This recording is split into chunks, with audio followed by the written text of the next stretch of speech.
Okay, time being 7 o'clock, I will declare the meeting open. The town of Walkerville would like to acknowledge the Kaurna people as the traditional custodians of the land we are meeting on today and respect their spiritual relationship with their country.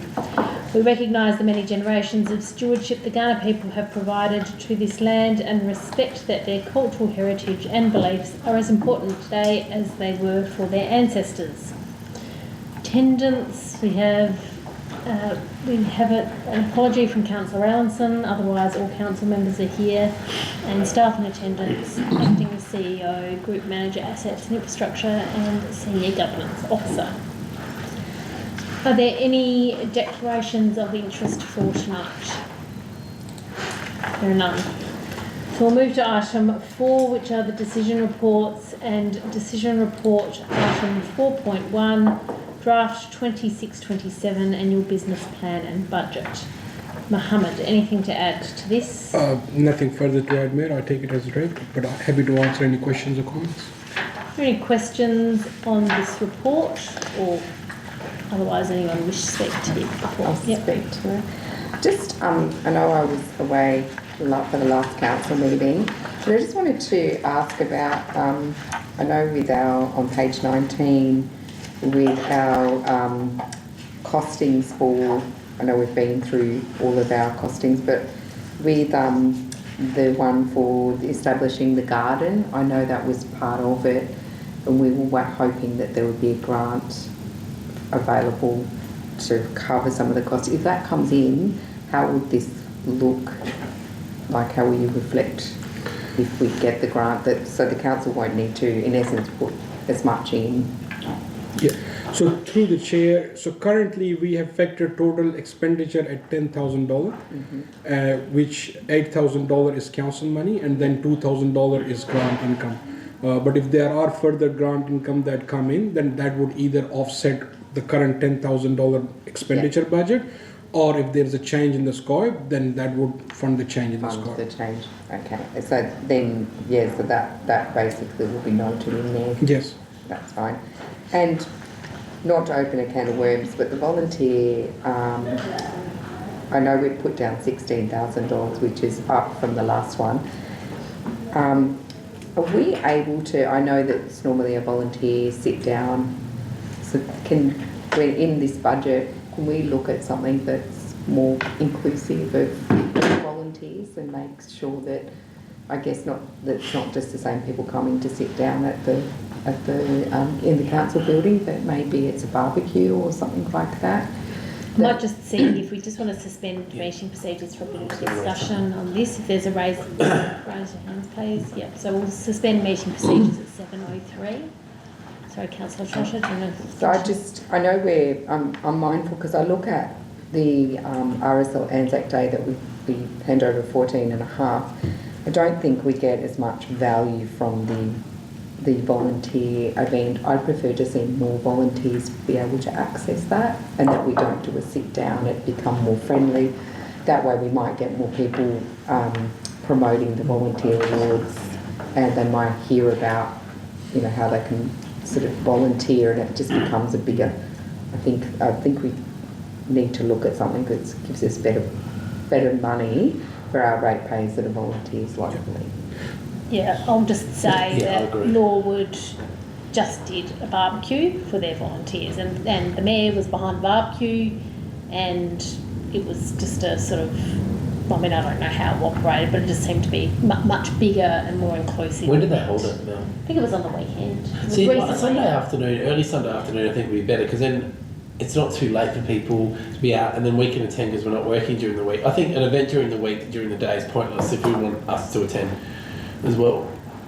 No, it just, I don't know if anyone else's thoughts about it, but I think it's starting to get up there, and I figure if it's for the community of volunteers, most of those people, it'd be nice to get more people there, and since we've been here the last couple of years, it's the same people that are sitting at the tables, and it'd be really nice to see the people that volunteer at cricket and tennis and, all of those local sports, and and just make sure everyone in the community is actually part of this as opposed to a selective few that are invited. It'll be better, it won't cost 16 grand either. So after the recent volunteer awards, we had a discussion, some of council member and I was there as well, and that's what we discussed, that we need a debrief on how these events went, not just the volunteer, but other events as well, and see what are those different ways where we could maximize the utilization and have more involvement for our community. Yeah. So certainly this budget is a budget, but definitely once Sarah Spencer, GM Public Relations, is back, we will definitely look into this.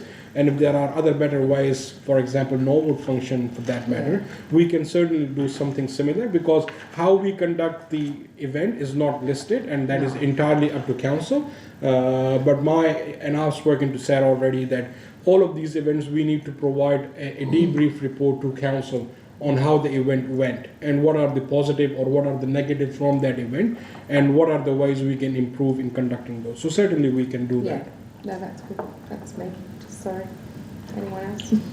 I've got some questions, but does anyone else have questions? Or just Councillor Williams? Just one question is whether on page 36 of the agenda, page 29 of the report, whether you can change the tennis court picture to what the tennis courts look like now. Okay. Yes. There was a bowling. Is that the lawn tennis club? In actual fact, I'd go as far as to say if you can get a picture of it at night time with the lights on, that's also then showing people that that we're floodlit at the moment. A lot of people in the area will know now anyway. If you can get a picture of netball or tennis or something happening there at night time. So previously, when we prepared this for the Audit and Risk Committee, this page had the old bowling club picture, which Mel picked up. But obviously, we still went through our old pictures and we put another old picture. But I will make sure we put a new picture. oh god. Sorry, just a minor one. On page 23, when we're talking about the completed major projects, really good with that and the visuals. Just can we add maybe a line, unless I'm missing it, add a line under the third one about the 1.8 million upgrade, actually included the new scoreboard? Or did we not put, or did that not come into that funding stream? I thought this. It was. It was. Yeah, we just haven't mentioned the new electronic scoreboard there, which I think that's a missed opportunity if we don't add that. Yeah. Yeah. Good point.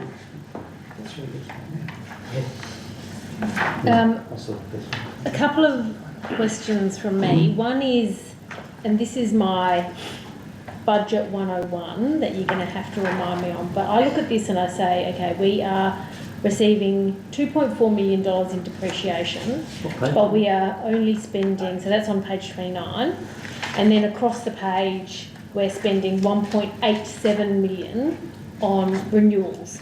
So where is the extra 600,000 going? Yeah. So depreciation is a systematic discharge of asset consumption. It goes straight like this, but renewal is a bit lumpy. For example, we have got a lot of depreciation expenditure for the W and for the bowling club and for this building, but these are new buildings. It doesn't require a renewal as such. But the renewal happens, it goes like this. And if you look at the graph, depreciation is a straight. So it always doesn't align dollar for dollar. But in the last 4 years, we have never spent more on our the renewal budget than we have collected in depreciation. Yeah, we haven't. Last few years we have been, so these are two things. One is funding your renewal as per your depreciation, which was a previous way of doing things, but now it is funding your renewal as per your asset management plan. So your asset management plan is saying that if you spend 1.8 million, you will maintain a certain level of condition on your asset, that is your adopted service level basically. And that's what drives the renewal budget. With the depreciation, you won't spend a lot of money on stormwater or on new buildings, but at certain point in time in the future you will spend all that money. But you need to collect all that money now so that you're in a position in the future to spend that money when it is required. So when we get to the point where we collect 2.4 million but we need to spend 4 million, yeah. How do we do that? Because we're not saving this money in a pot of money over here for depreciation. Yeah. So we will be in a good position because the next item is long-term financial plan, which says that at the end of the plan we will have a lot more money in our bank and we will not have borrowings. So that will happen over a period of time, absolutely. So it is, with the renewal budget, it is about sticking to your asset management plans. So that plan guides how much you need to spend on renewal of your assets. Depreciation is an accounting number and it's a guide, but it doesn't say that your building is actually depreciating or your asset is actually depreciating by that amount. Because in the first few years of bowling club and the W, you won't spend anything on it because they're brand new buildings. But at some point in time you will. But I mean, I understand how depreciation works, but to me, I'm looking at it very black and white. Is that you're collecting money for depreciation now, but you're not spending it on renewal. And then at the point when you do need to spend more on renewal, you're taking it from borrowings. So that means to me the amount that you're not spending on renewal when you're collecting more is just going into operating expenses. If we look at a long-term financial plan, it reduces the borrowings. So we at the end of the plan, we're not in the borrowing position. The borrowings get chewed up, but things change from one year to another year. If you start to have a new project, for example, then that's where that money would go. If you want to have not $1 million or $2 million worth of Walkerville Terrace, if you want to do $5 million, that figure will change. That money will go there. Yeah, but they're new projects. Yeah, they're new projects. But in terms of sustaining your renewal of assets, the best guide is that we stick to our asset management plans, because asset management plans are guided by the adopted service level, that this is the condition of the assets that we need, and this is the funding that is required to basically fund those renewal amounts. I hope that makes sense. It's a bit technical, but James, do you want to? No, appreciation's hard to understand. It's not something I love. I don't like depreciation, but yeah, I don't know. I mean, in a way, you're just looking at your the W. I mean, so what's the depreciation on that per year? Oh, it would be a lot. Looking at a single asset. Yeah, it would be a lot. Well, we're going to start collecting that. Yeah, we're going to start collecting But that. so then if we're not spending it on renewal... Yeah, what do we... So we had neither assets, we only had one basketball stadium. Yeah. So we, as long as we stick to our asset management plan and don't do a lot of new, that money we will accumulate over a period of time. So is the the 600,000 here going into to repay our borrowings, basically? Yes. So it will repay our borrowing, it will get us into a better position as long as we stick to our asset management plan and as long as we don't create new projects. And then there will be a point in time where renewal will be required on these buildings and these assets, and we will have those funds available to do so. Depreciation is just it's just to stop you from spending that money. It's just as long as it's going into borrowings. Yeah. It's actually to just repay it, and it's not just holding being it sucked up into... to say we can't spend, we don't actually have surplus in our budget because eventually we're going to have to pay down that debt to fix that. So that's the way I look at it. And that's why borrowing decreases next year. From 6 million it goes to 4.6 million basically. So it's only an accumulation to say we don't have surplus in our budget to spend elsewhere because we need to reduce our debt just so we can re-borrow it to fix that. Yeah, fine. As long as it's going into reducing the debt and not just being sucked into operational expenditure. And it's not the statement of cash flow, sorry, if you don't mind. Oh, go back that way, sorry. Let's stick to Cash flow. So here we are repayment of borrowings. So we are repaying, so this is the fixed borrowing that we are repaying. But overall borrowings, if we go to the balance sheet, sorry, that's better. So from 6 million we go to 4.3 million. So that's our borrowings. So but it's hard to know because we're getting grant income coming in, so we can't... Yeah, grant income, and the project is pushed out to the next year. But then it goes up and then it comes down. Long-term financial plan is a better indication where it shows that your borrowing goes up and then it starts to decline over a period of time. But if our borrowing stayed, we would become unsustainable because... If it keeps increasing, Yeah, because... But as long as it's less... As long as we stick to the budget and it reduces. Yeah. But if we didn't stick to the budget, we wouldn't be able to No. operate. No. So as long as our operating position is a surplus, we meet our all operating expenses, and as long as our overall borrowing is less than 100% of our and income, moves downwards each Yeah. year. yeah, then we'll be fine. So then on page 41, the net surplus, it says net surplus is 3.95 million. Is that because of the grant income we're getting well ahead of before the projects? 3.98 million. Oh, it says at the bottom of page 41, like the operational surplus is 500. Sorry, for the 25-26 budget, net surplus is 3.95 mil. Yeah, so that's current year, but the next year is 1 million. Oh, so yeah, next year's 1 mil. Yeah. But as a 3.9, I'm just wanted to get just an explanation why the current one is showing such a big surplus. So no, that's just income. Oh, it's got operating surplus, but then it's got net surplus. That's amount received for new specific assets. So this year we got that grant funding that is recognized as income. So Yeah, what for was the that one for? For the open space and a portion of the W. And a portion of W. Okay, Yeah, that's because why. that's It just accounting. looks like we've got an Yeah, inflated that- surplus, but I can understand. No, yeah. that's accounting entry. It's not cash Yeah. coming in. Yeah. It's when you deliver a project, you recognize equivalent amount of the grant yeah. funding. Yeah, that's why it looks like It's a performance-based Yeah, technique. yeah.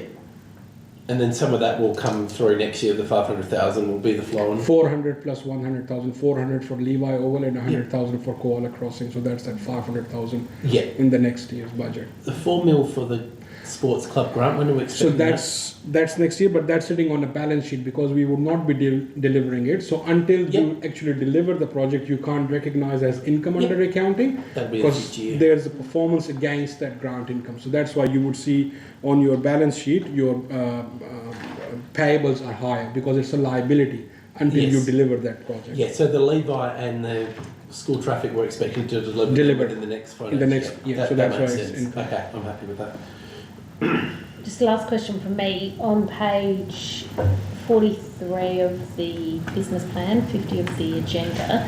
So the Milne Road, Tonkin Street roundabout, we've got $40,000 in there, but council hasn't actually resolved to go ahead with that, and like it may not resolve to go ahead with it because it was contingent on the crossing happening and seeing how the crossing goes, so it might not happen in the next financial year. So should we have it in here, and what if we don't spend that money? If we don't spend that money, it would go to savings. But if you don't want to do this project, my recommendation would be to take it out. Because if we are going out to community consultation and saying that we will do this roundabout, then we don't do it, it won't be a good look. Well, the resolution doesn't say that we were going to do it. The resolution said we were going to seek grant funding for the crossing and then see what was going to happen and then consider a roundabout. Yeah. So we could put as a budget provision, but because Like, when do we think we're going to do the crossing? Through the chair, this financial year. But like when in the financial year? Ideally it'd be summer school holidays because it'd be quieter around school. Yeah, It so would be then after if you're election. going to do it in 6 months, then you're not going to do a roundabout within that 6 months. Budget. It's going to be the next financial year. I don't see it happening this side of election because that would be a designated decision being a $200,000. So that would happen after the election in the new year. Yeah, January probably. Well, would if be it's ideal. January, you're going to have at least a term of monitoring it, and then. Yeah. So in that case, I would recommend taking it out. If we do the crossing, that other one probably won't happen until later next year, so yeah, probably. Yeah. It'd be more likely to happen in the year after, financial year after. Yeah. No, James. Through the chair, I was just going to mention we could still take it out of the budget, but just do some of those investigations and next financial year, some just design work, some high-level design, bring that back to council on the roundabout rather than committing to constructing it. We could investigate it a little further, bring it back to council, then if council's comfortable, we could look at it in the next financial year. So we're not completely. I just don't know if we need to monitor to see how the crossing goes, to whether we even need to investigate designing a roundabout. Yep, that's fine. That's, we can that's park it for 12 what my months. understanding was of the discussion of the council. I suppose you've got to build the crossing and then have a period of time with the crossing. Yeah. Makes sense. Yeah, Then my recommendation would be that we take it out. Yeah. yeah. Yeah, I'm okay with that. So what does that do to the budget? So we will redo the budget. Basically, we'll take out the capital upgrade 40,000. It will improve the borrowings by 40,000. Right, okay. That's what the impact would be. Yeah. Happy days. Wait till the next financial year.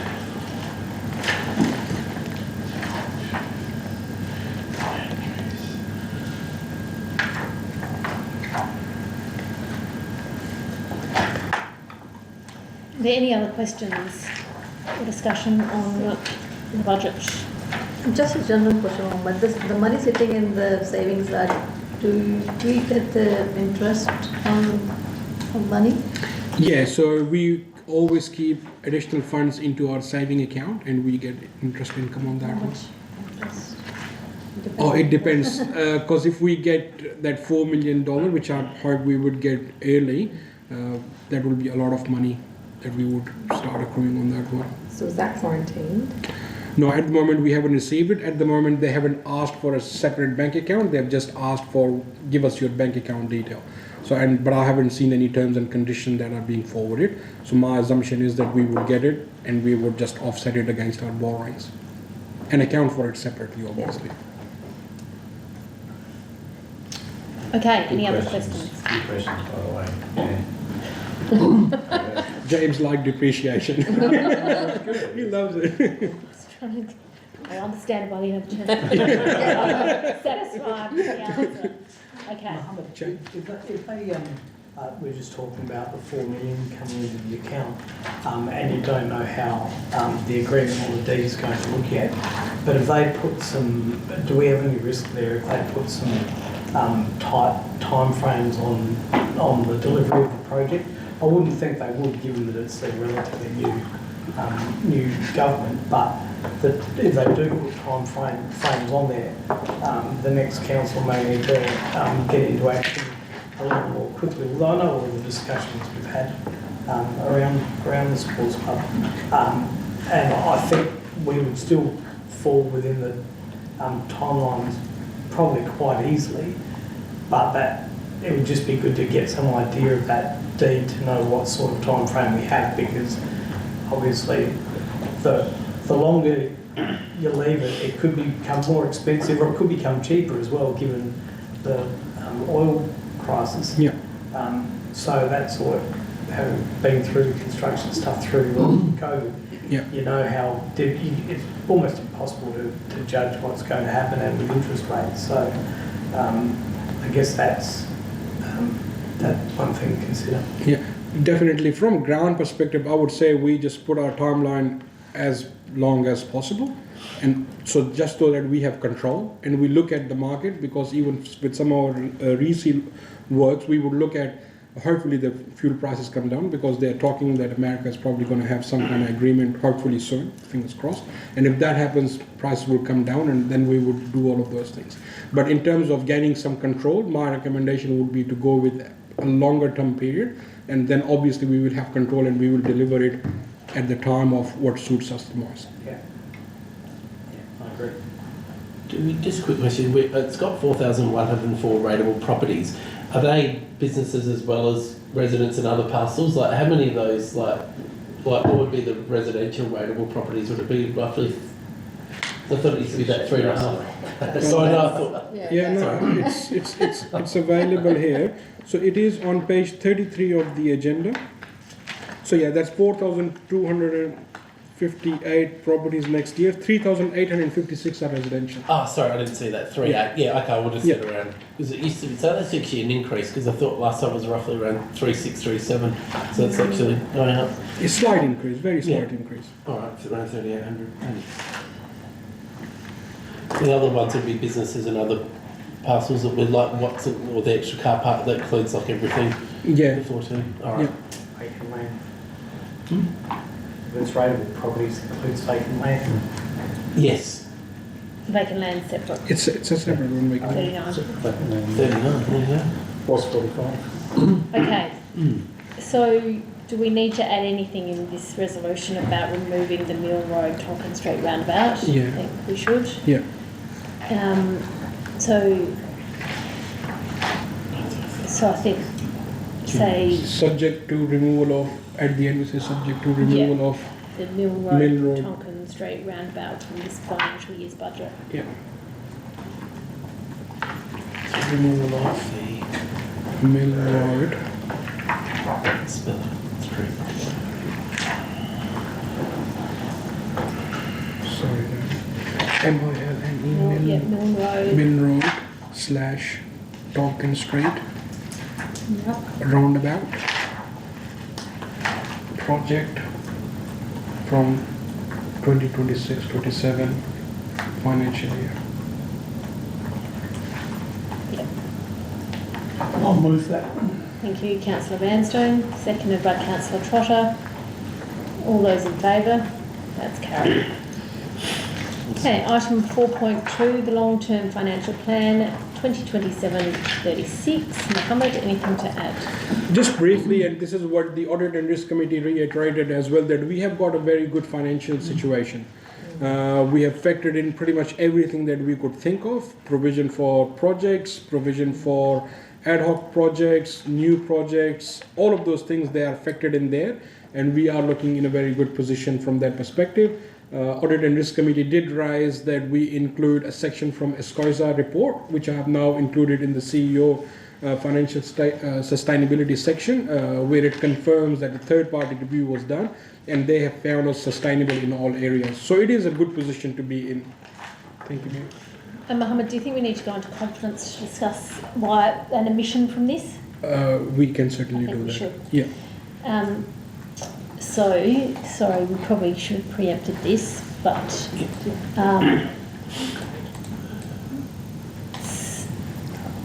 what reason do we put on it? Commercial.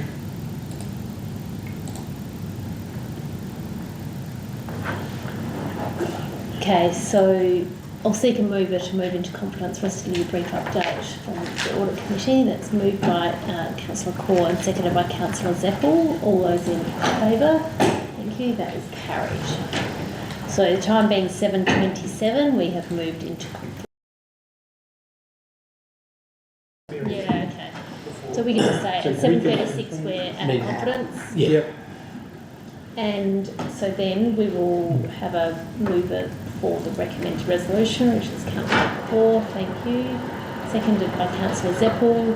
All Can I those just say something if that's all right? Yeah. I just want to put on the record, I'm sure I'm speaking on behalf of everyone, just to thank the staff for the work that's been done to keep all the major projects, particularly and everything, on time and on budget. It's very, very rare that happens. I think we should all be really happy as a collective that we've done that, and that's helped our long-term financial plan. I also think our long-term financial plan is a good example of why bigger councils don't actually achieve better results or forced amalgamations. I know the state governments of multiple persuasions have tried, all these forced amalgamations and all this nonsense interstate as well, and this is a good example of how a small council can be financially sustainable, still deliver millions of dollars worth of projects and actually be better off. So I think we're actually a good test case why the state should stay out of meddling with council amalgamations, and why our community is a really strong community. It's an engaged community, and you only have to look at there's a good reason why smaller councils have better voter engagement come election time and better engagement during the term, because we actually can deliver things for our community and be sustainable. So I think that ESCOISA report is also a good statement if ever amalgamations ever come up again, to say, have a look at us, we're so sustainable. And we're a small council and we're delivering major projects, so I think we should all be really happy with it. Thank you. Anyone else like to speak for or against the motion? No. Put it to the vote. Those in favour? That's carried.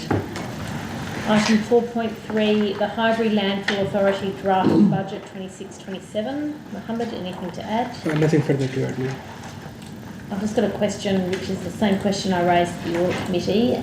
Do you have any indication of the further capital works budget that will be required by Highbury Landfill in the future? Not that I'm aware of, Mayor.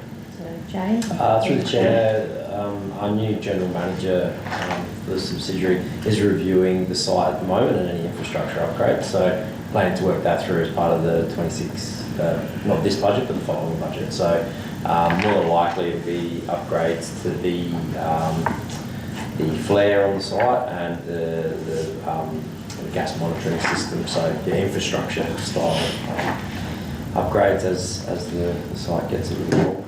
Are we going to end up in an error water situation where we're going to have to recapitalise?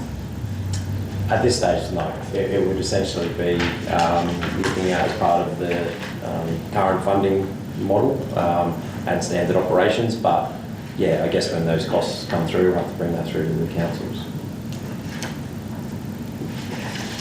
Any other questions on this report? Not. I will look for a mover regarding the approval of the Harbury Landfill Authority draft budget. Thank you, Councillor Trotter, seconded by Councillor Zeppel. All those in favour? That's carried. Item 4.4, Eastern Health Authority draft annual business plan and budget 26-27. Mohammed, anything to add? Just briefly, when we took this report to Audit and Risk Committee, there was a discrepancy in one of their budgeted statements, mainly balance sheet. Since then, I have contacted EHI, Michael Libori, and he has then subsequently corrected that statement and sent it to us. So the version that you are seeing in this agenda is the correct version. Thank you, Mayor. Thank you. Any questions on this report? Otherwise, I'll look for a mover. Councillor Nenke, thank you. Seconded by Councillor Kaur. All those in favour? That is carried. Okay, item 4.5, enforcement of 3-hour parking controls on Walkerville Terrace. I might just add something to this report, even though Mohammed wrote it. That is, I've been contacted by a number of members of the community about the enforcement. I think when Council made the resolution initially to only start enforcement from the 1st of July, I think my understanding at least, and I'm sure it was the Council's, was that it was going to take some time to get the signs erected, and that until they were all erected and there was a little bit of getting used to, we should be enforcing them. But given they were all enforced, we were starting to get all erected, we were starting to get questions about why aren't they being enforced. And between mid-May to the 1st of July was a very long period of time. And when I discussed it with Mohammed, he said enforcement action includes giving warnings. So no warnings were even going to be given until the 1st of July. And then it was going to be fines after that, whereas my sort of understanding had been warnings before the 1st of July and then fines from the 1st of July. Yeah, that's technically correct. So that makes sense. that is the sort of reasoning behind looking to bring forward the parking controls from the 1st of June, because we'll start warning on the 1st of June and then we can start fining after whatever the period of time is. Yeah. Anything to add to that, Mohammed? Now you have summed it up well, Chair. I would just say that our guys are currently in the process of issuing parking permits to the residents. Obviously, not everyone have applied for it at this point in time.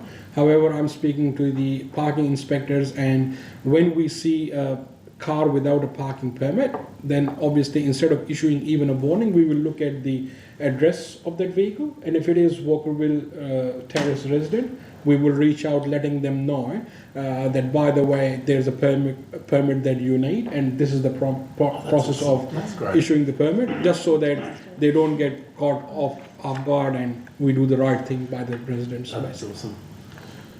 Any questions on this? Okay, I'll look for a mover then. Thank you, Councillor Vanstone, seconded by Councillor Zeppel. All those in favour? That is carried. Okay, so item 5, confidential reports. 5.1, East West draft annual business plan and budget 26-27. First, we will have a resolution to move into conference, please. Thank you, Councillor Trotter, seconded by Councillor Zeppel. All those in favour? That's carried. So the time being 7:43, we've moved into confidence.